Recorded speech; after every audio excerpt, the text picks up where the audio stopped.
Hey, welcome to the show, girl. I'm so happy you're here. Thank you for having me. I'm excited to be here.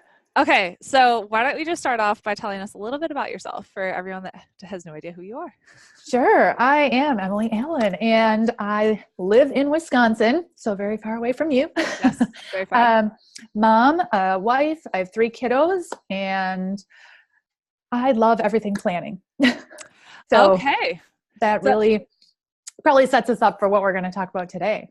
totally. And Mhm. we'll be going to Rome together in a couple weeks. So we Yes, have adventures ahead of us. yes, so excited for that adventure. It's going to be awesome. It's gonna be so much fun. I can't wait. Yeah, Okay, well, yeah. let's talk about planning and systematizing exactly what that it is that you do. So you are a COO. What the heck is a COO? Right. So virtual COO, really a fractional COO. So somebody, who doesn't need a full-time COO in their business. As Okay. entrepreneurs, I mean, we're battling, copywriter, website person. I mean, so there's so many things going on, so many people that we need, but we don't necessarily need a full-time Can you person tell us on what a staff. COO is Sure. for, yeah. Chief operations officer. So they're Okay, there we really, go.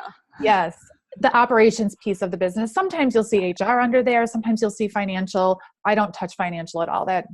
Let that for a CFO. That is their specialty. But when you talk about just kind of that day-to-day running of your business, that's more where I come in. Okay, so what is it that you do as the COO? Yes. So I am helping entrepreneurs really take that vision that they have, getting out of their head, putting it on paper, and really starting to put some structure around the work that they're doing in their business.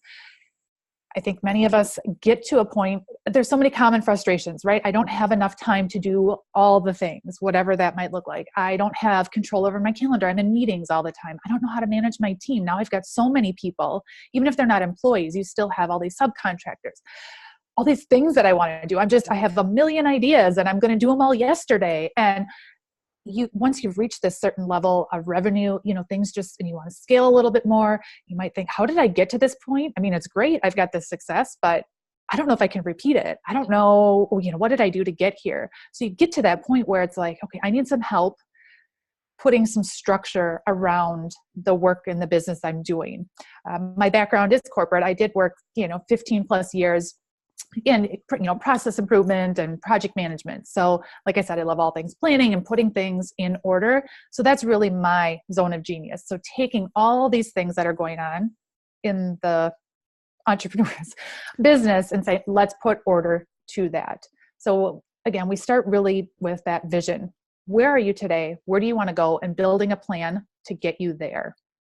So that's a high level what I'm doing. Yeah, Dive so deeper, but what kind of income level entrepreneur do you work with? So I'm guessing this isn't necessary for like a newbie. no, as a startup, you're not going to be in that position. One, you don't have enough people on your team to delegate the work to. I mean, you're still finding your way. Hmm. I see it that at about 250, you start to feel some of that pain, that it's like, ooh, I need some help. I need some help. I can definitely help in that area. It's not more when you get to the 500K and beyond, where you really have a team of 3 to 5 to 10, where you can really delegate to those team members to help you execute and get you to that next level. So you want to have a team, and 500 or more is probably where you're going to pull me in, but I Yeah, definitely can serve because I have this love for these people who are at like that 250 mark yeah. as well. Because again, you're feeling that pain and it's kind of like, well, what do I do to set myself up well for the future? So What are some of the things that you would have them do? really understanding project management. And I don't like to call it that because I think that scares people a little bit, Mhm. but really understanding. So I have all these ideas and just being conscious about I can't do them all Mhm. myself and I can't do it all, even with a team. So being really conscious about where do I want to go and what are those top 3 things that are going to get me there, at this point. Kind of mapping out your year and then breaking it down by quarter a little Mhm. bit. And then what does it take to get that work done? So again, we say here's my top 5 things, but if we take those and break it down into more actionable steps, you might realize that one project is going to take up that whole quarter. So Yeah. really getting them to understand, estimating and what it takes and the dependencies. And it's really fun to help because I come in with fresh eyes to Mm-hmm. help plan that. So I can ask all these questions, and all of a sudden it becomes like, oh, well, we thought this was going to take 10 steps. Now it's like 55. And who's going to do all this work? Because they're still serving clients. So Yeah. being able to balance that work internally with your client work and understanding resource capacity and still living that life that you want to have as an entrepreneur. Okay. So I'm seeing this as being with like the super visionary entrepreneur who wants to do all the things and just kind of needs like the roadmap of like, we need to break it down. Yes, my ideal is the visionary. You are correct. They have all these ideas, but they need somebody to help build and execute that plan. So the visionary is going to give that strategy, that overarching vision. Then they may have an integrator in their business already, or a director of operations, or in an online business manager or something like that, who can help then really prepare those plans with some of the other team members and get those action plans and then be in charge of those people. So I really, again, work with the team to say, here's the structure that we need. Here's how you go about doing that. Let's put it together. Now you guys go and run with it. I am not in the business doing the work. So Okay. that's key to Right. notice for me as well. Yeah. Yeah. Have you ever gotten stuck being like in the business with them? Yep. When I started, Yeah. that was what I was doing. So it's very rewarding. It is, I mean, it is fun in a sense to be able to help these businesses get to that next level and take on some of that burden that they just can't get to, because I get excited about it. As silly as it is, it's work that other people don't want. But if Yeah. I can advance them and get 10 things done off of their list or help that project move along, it's really exciting. Yeah. However, then I am focusing on just that client or that one or two clients. It doesn't allow me to grow and Right. serve more people, and which I want to be able to do. Serve Totally. more and teach them so that they don't need me in their business, that you build your team and you can then take this framework and take these plans and execute it within Okay. your team. How long are you typically working with somebody? So it's not like a super long-term thing, right? I do offer a couple different options because it does depend on the dynamic of the team and the capacity. What is that business owner, what is that visionary looking for? If they feel like they have somebody on their team that could lead and take on this type of work, then 3 months. But I typically like to work with somebody for a year, because we do this upfront work, really digging in and almost like an assessment. Where are you at? What do you have? It takes a while to unfold all of that, again, because you're doing client work as well. Yeah. So really figuring all that out and creating that plan. So now we've got something for the next year. We've broken it down by quarter. We know who's going to do the work.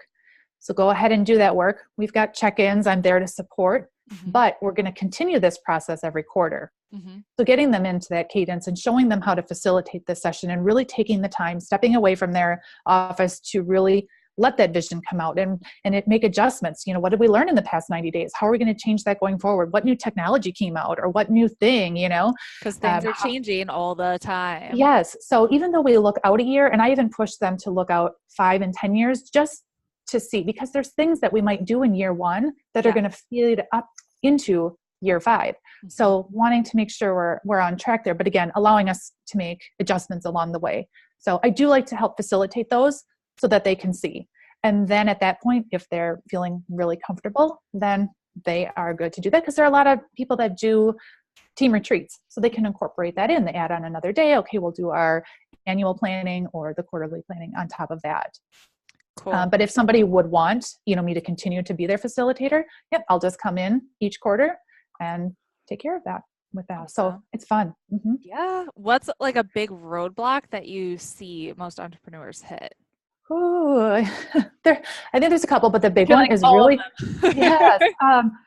They're in meetings all the time. It's like they're meeting with their calendar. They don't have time to get work done, because again, as the main person, that central person in the business, they're making decisions. So you're getting a lot of questions coming to you. Being able to adjust your calendar and feeling good delegating some of that work. So it kind of goes hand in hand. What can I delegate? Again, as part of my process, we look at what are the top 80% of key processes that you do in your business. You may still be doing, payroll. You may still be doing some of these other things that we really need to document, so that somebody else can do that and get it off of your plate to free your headspace for some of Totally. these other strategic things.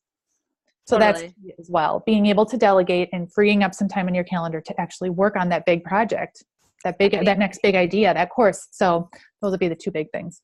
I remember at Global Leadership Summit, Craig Groeschel said you can either have control or you can have growth, but you can't have both.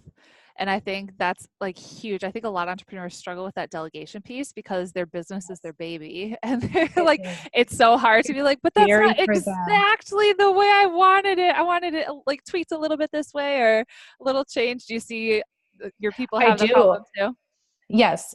But the great thing about documenting is you can lay it out however you want. These are the exact steps. So that way, when you hire somebody, now they know what to do. You've set the expectation for them. Mm-hmm. You can use that then as, again, if they're not employees, you're not doing performance reviews, but it's at least a guideline for you to go on to say, yep, you've met it. Or, every time you do this, you're missing the mark. And so unfortunately, this isn't working out. I mean, it just gives you another tool to measure your people.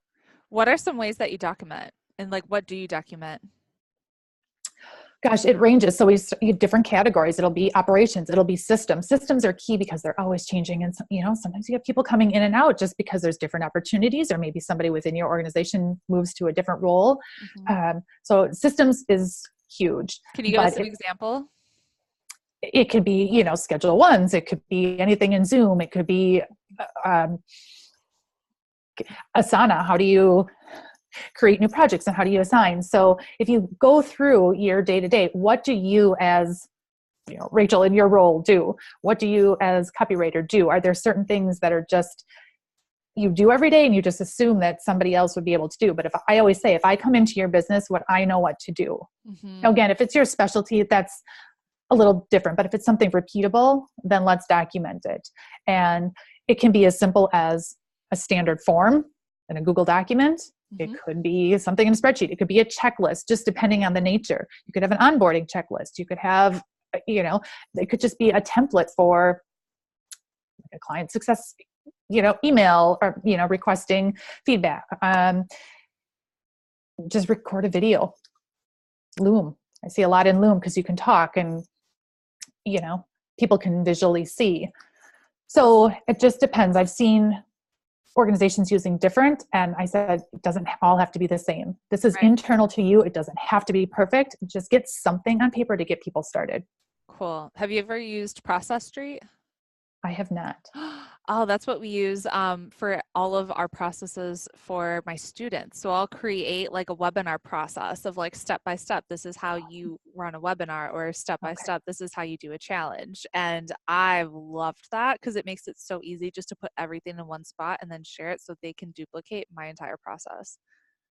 That sounds awesome. It is awesome. That out. I know. So good. So good.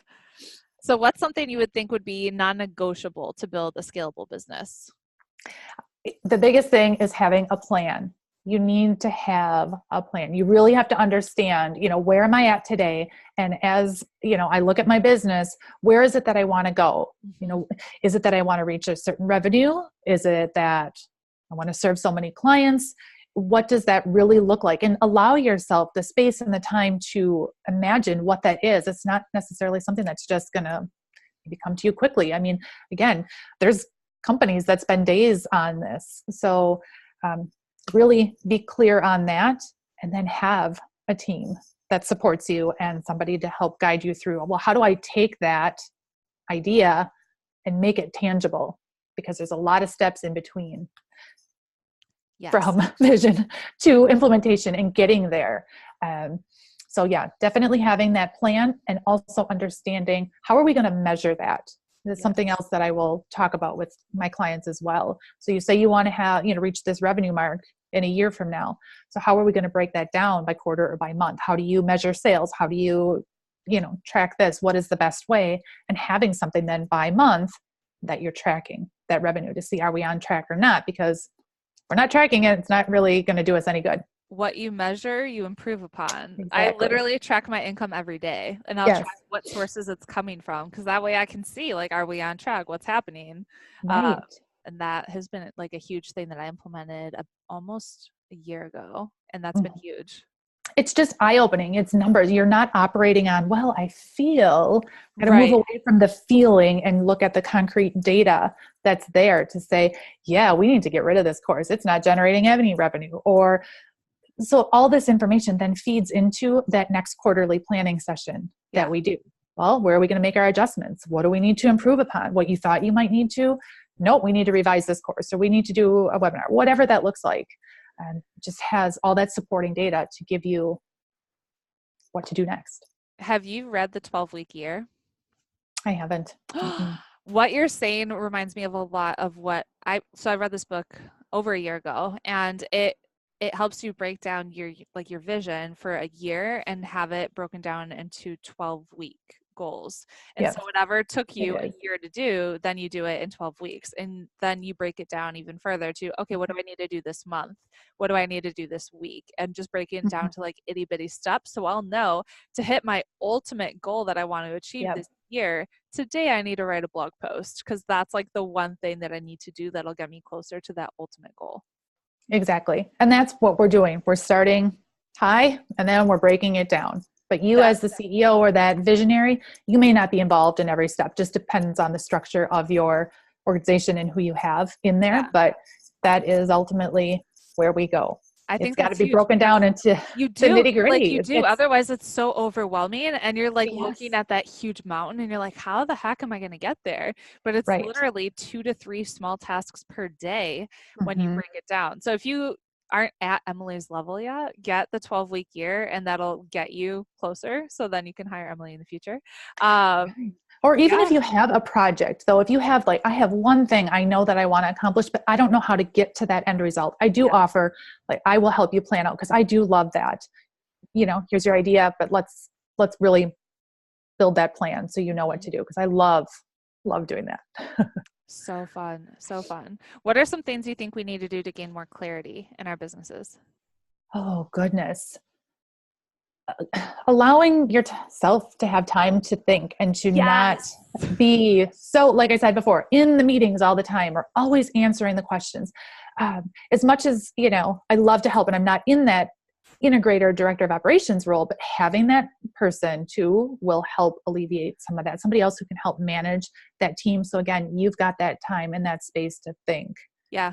Or Really instead of always being clear. on social media or always responding to people or always looking at what other people are doing. So I'm working for 12 weeks with my students inside the Impact Blogging Academy. And I told them, I'm like, you need to take a day off this weekend where you do absolutely nothing and like do something that brings you joy. Because if you don't do that and you don't set aside that thinking time, that play time, that fun, and like actually schedule it in, you end up working all the freaking time. At You least I could, because I do. you're like addicted. And I've gone Exactly. through It's like that as crack. well, where I think I've sat at my computer more than I've maybe done with my kids. And that's Right. not so good. Right. And but Right. when we step away, we do, then all of a sudden you get these great ideas. When in the shower, they come to you, or All the time. In the when you're, shower or riding my bike or when I'm going for a yes, walk or just listening to music. When I'm doing nothing nothing. related to my business is Yes. when I get the best ideas. And I'm like, oh, I got to write that down like before I forget Yeah. it. Yeah. And I think the other thing too is just to be like honest with yourself, and you've gotten to this point and it's okay to ask for help. Again, I'm not somebody who needs to be with you long term, but I'm here to help. I'm here to set you up for that next level of success. And it's okay. You don't have to do it all alone. Right. It's I being love it. comfortable, being uncomfortable. That's what business is though. Yeah, Like you're it is. uncomfortable all the Yeah. Yes. time. Yep. Yes. Totally. What's one of the best books you've ever read? Oh my goodness. I don't know why it took so long to read this one, but You Are a Badass from Jen Sincero. Oh, I so just good. finished it. Like, well, I need to read it again. I need to have a copy because I listened to it. Um, oh my goodness. I made my Have husband you listen to it. really? I did. And he's like, oh, I like Uh-huh. that. She's And I think it's good. great because it's not just here's what you should do, it's how you should do it. And here's some real life examples and samples. So for somebody who maybe is not as familiar, it just really gets them going. And I think it just re-energized me. It just reiterates some things like Have just you read really, her other book, You're a Badass at Making Money? Nope, not yet. Oh my God, you're Gotta gonna go that freaking love it. I've read or listened to that one probably 4 times, and that Yeah. was a huge game changer. And I think it was that book that actually made me decide to invest with my mentor, our mentor, Okay. Yep. because she talks about like actually making that scary investment and having that skin in the game and knowing your bigger vision and finding that mentor. It's Yeah. so good. Um, Yes.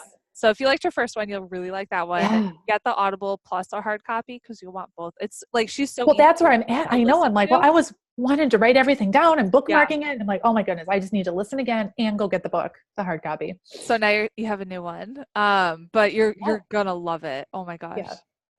Yeah. The other book I too would say is Profit First. Oh If entrepreneurs yeah. haven't, that one should really be like a first read as you start. I don't Whew. think people talk enough about like, the finance part of I don't think being so an either. entrepreneur. So I Yeah. think that's huge. Profit first. We'll put these in the Mhm. show notes. Faux show. Yes. Faux show. What does it mean to you to make an impact? Oh my goodness. My whole thing is I want to help, right? I just want to see the joy, the satisfaction, the sense of relief from people that, oh my goodness, I don't normally think like this. And were able to help just bring that clarity and some discipline into it. And so now I'm able to just sail and go and accomplish what I want to accomplish. Mhm. So really, again, just being able to help that person get to that next level. Yes. Cool. Well, what's next for you besides going to Rome and Because really playing bigger, yeah. really just getting out there and helping more. I've been doing a lot of one-on-one and I want to be able to serve more. Yeah. So really offering programs that allow me to do that. And I definitely see some workshops in my future and a course. That's so exciting. Yes. Yay. Cool. Yes. Well, where can we connect with you? Definitely. My website is emilyallen.co. And then on Instagram, virtual COO Emily. Perfect. All right. We'll put all that in the show notes. Any Wonderful. last words? Anything else? Just plan. Don't be afraid to plan, because it will save you time in the end. Again, my past experience and even working in this online space, having that plan is dreadful as it is sometimes. It will save you hours. Totally. And I'm here to help.